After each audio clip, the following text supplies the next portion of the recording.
એમના ઉજ્જવલ ભવિષ્ય માટે ખૂબ ખૂબ શુભેચ્છાઓ આપું છું. એમના પરિવારજનોને પણ શુભેચ્છાઓ આપું છું. સાથીઓ, આ મારું સૌભાગ્ય છે કે ગર્લ્સ હોસ્ટેલ ફેઝ 2 નું એની આધારશિલા મૂકવા માટે આપે મને અવસર આપ્યો હતો. અને આજે સમાજના ભગીરથ પ્રયાસોથી 3000 દીકરીઓને માટે ઉત્તમ વ્યવસ્થા, ઉત્તમ સગવડ સાથે આ ભવ્ય ઇમારત એમને મળી રહી છે.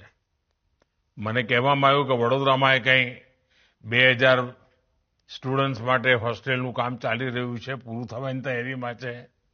સુરત, રાજકોટ, મહેસાણા, એમાં પણ આ પ્રકારના એજ્યુકેશનના, લર્નિંગના, ટ્રેનિંગના એવા અનેક સેન્ટર્સ બનાવવામાં આવી રહ્યા છે.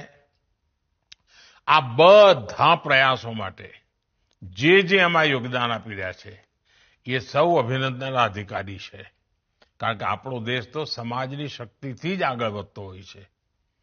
હું આજે આ અવસરે સરદાર સાહેબના ચરણોમાં પ્રણામ કરું છું. સાથીઓ, જ્યારે હું ગુજરાતનો મુખ્યમંત્રી હતો